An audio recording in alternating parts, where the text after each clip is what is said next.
sports mode for gearbox. Full throttle. Whoa.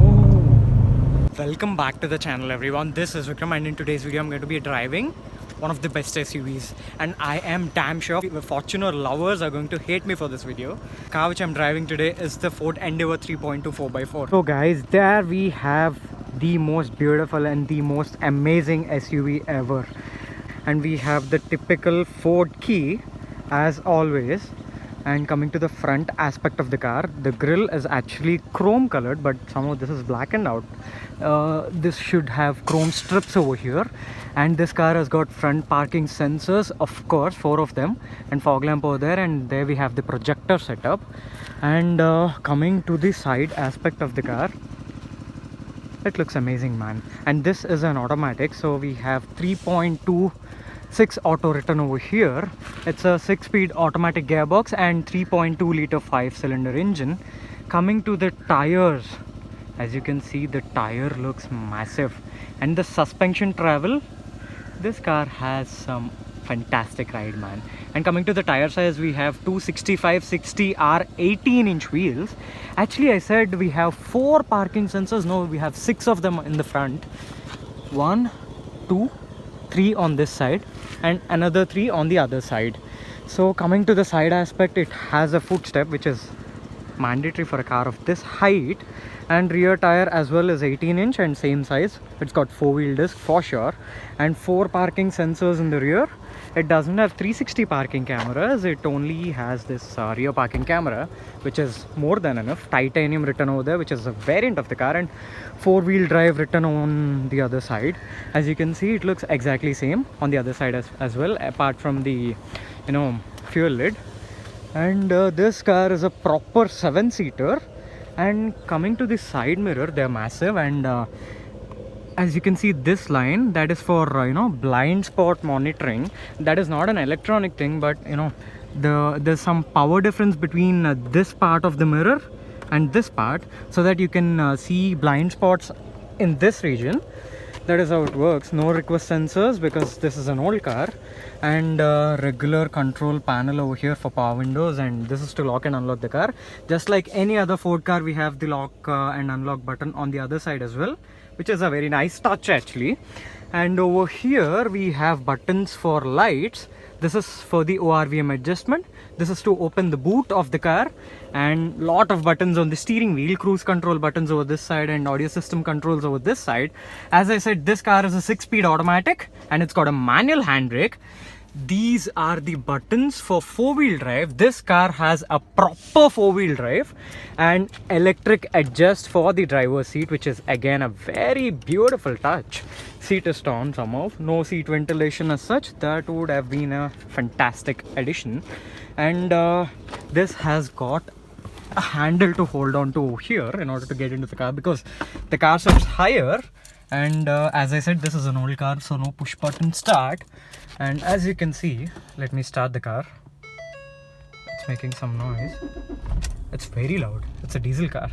It's got a semi-digital instrument cluster, speedometer in the middle, and we have 2 MIDs on the left side and right side, and here we have gear position indicator. Somehow that reminds me of the Mustang, because the font and everything is very close to Mustang.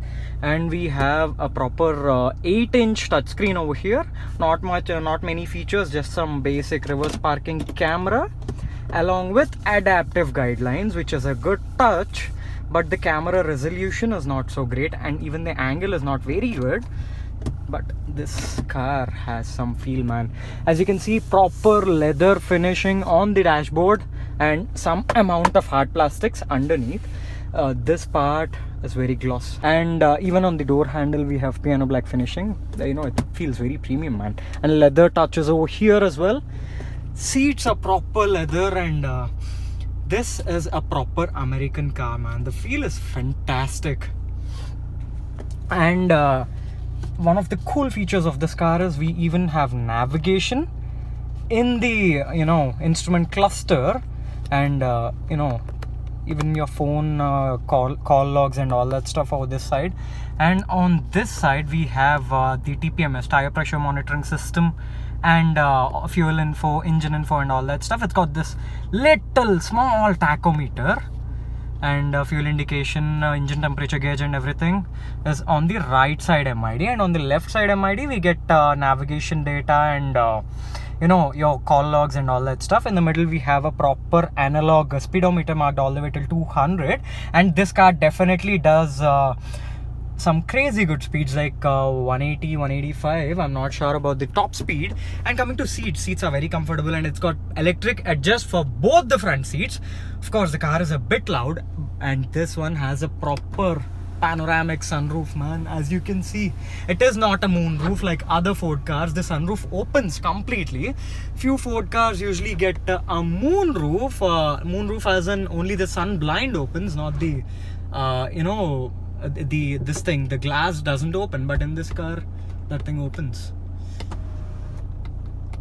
Actually, it's a bit tricky to operate the sunroof. Yeah.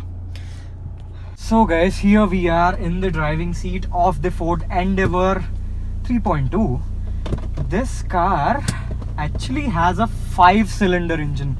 This is the second 5-cylinder car I'm driving. The one which I drove previously was a Volvo XC40. That was a very, that is a diesel car, but that used to sound fantastic. Of course, this is not an amazing sounding car. This sounds like a tractor, but that is the true feel of driving a diesel SUV. Unless you have the diesel clatter, that feel, there's no feel. Only the cars which have the diesel clatter give you the proper feel of driving an SUV. As you can see, I'm driving on a horrible patch of road, but the ride is very plush. It is very, very, very, very plush. It's got a I forgot to mention this car has actually got a dual zone climate control AC, 2 zones for front passengers, and the rear AC vent operates separately. That doesn't have climate control, but you can adjust the blow. So coming to the engine of this car runs on a 3.2 liter 5-cylinder engine, as I said earlier. And this engine is perfect for off-roads. Usually these off-road centric cars should have a proper engine gearbox combination, because if the gears are shifting rapidly, the car won't pick the pace, and that is definitely a horrible thing when you're off-roading. See, I have come onto a good road, and immediately when I see, it responds. The response is immediate. The response is very, very, very quick. The moment I throttle the car a little bit, the response is crazy. As you can see, the response is very, very, very, very sharp. Unfortunately, the road ends here. The good part of the road. I have come into another off-road patch, but this car literally eats the road, man. That is how plush the suspension is. And the gearbox. As I said earlier, these off-road centric cars usually should have a proper engine gearbox combination. If the gears are shifting very quickly, like sports cars, that won't work over here. That's because there will be situations where you got to drive in low gears for some time. In such conditions, if the gear shifts are very rapid and very fast, that doesn't work. So this car know how to perform. This gearbox clearly does know when to shift and when not to shift. When you're on a normal plain road, the gear shifts are very quick and very seamless. But when you're in off-road terrain, this car adapts to the terrain it's driving. And this is actually a 6-speed automatic gearbox. Endeavour also came with a 10-speed automatic gearbox. That was a fantastic gearbox, man. The gear shifts were very smooth, very, very smooth. Even in this car, in this particular car, the 6-speed automatic gearbox, the gear shifts are very smooth. And you just won't realize the moment it takes it takes an upshift or downshift. So this 3.2 liter 5-cylinder engine actually produces 197 bhp and 400 Newton meters of torque. In spite of being a diesel car, the throttle response is very quick. In spite of its weight, its size, the lag is very well contained. I just don't know how they managed to do that. Yes, there is a little bit of lag, but once you get past 1500, 1600 RPM, that is how quick the throttle response is. The moment you give throttle, it responds.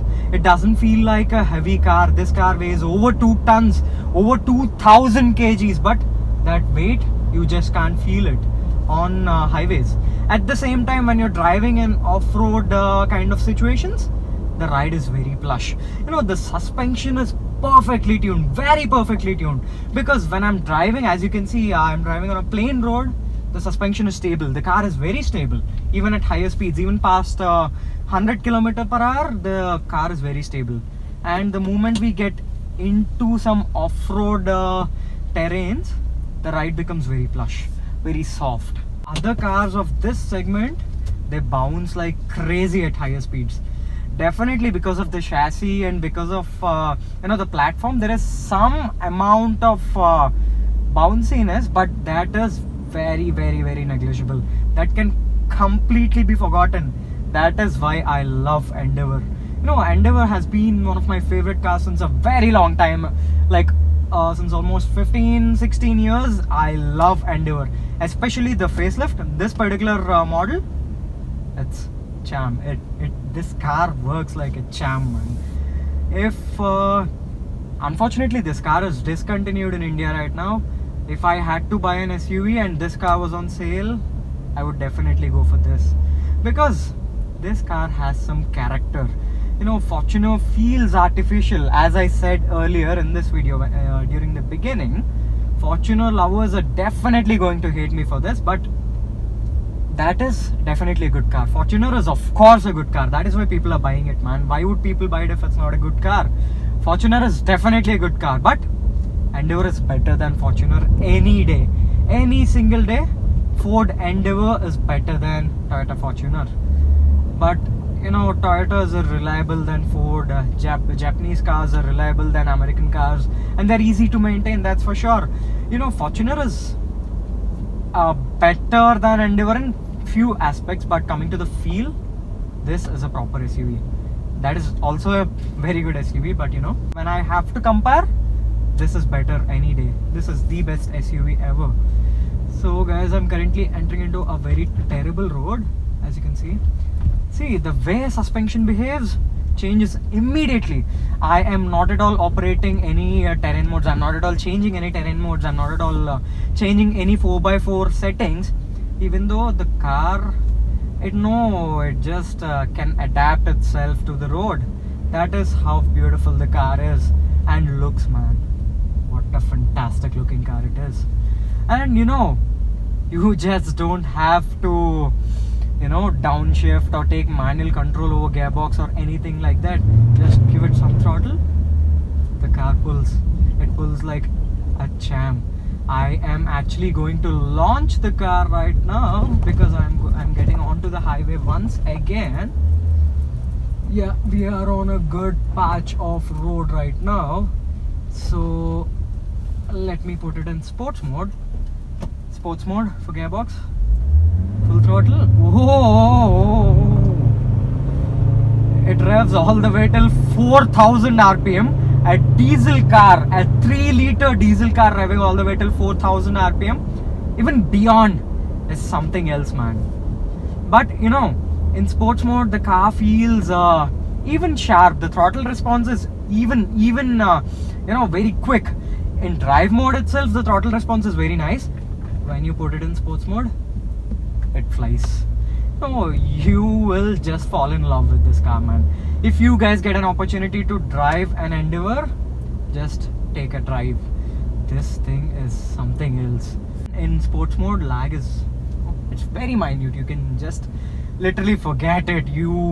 That thing won't affect you much, and it's a fantastic car. You guys would definitely love this.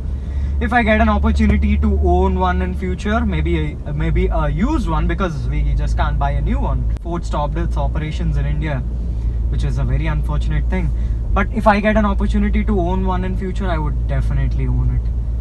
a good one. But you know, these cars are not as reliable as Fortuners, man, because as we all know, Japanese cars are more reliable. They are easy to maintain, but of course Fortuner is a big car, so it takes a bit more money to maintain. But something like this, Ford cars, American cars, they are expensive to maintain. Definitely expensive compared to Japanese cars and Indian cars. That is the main reason why Endeavour didn't sell in good numbers in India, but it is definitely a good car. Only that maintenance factor is something which stopped people from buying this. Apart from that, the feel of driving an Endeavour, you just can't get it from anything else. It is very premium, man. It is very, very, very, very premium to drive. I have actually driven expensive cars than this particular car, but you know, this thing feels very premium. I just don't know, maybe because of the interiors, or maybe because of the way it drives, maybe because of the quality of the, you know, not just because of the material quality, but the drive quality of the car. It just feels very premium. Rattles, this is actually a very old car, maybe a 7-8 year old car, but rattles are very minimal. Even when I've taken it hardcore off-roading, the rattles are there. Rattles are definitely there, but very minimum, very basic.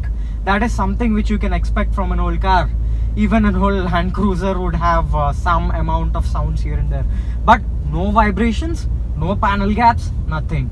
This is a brilliant car, but a bit expensive to maintain.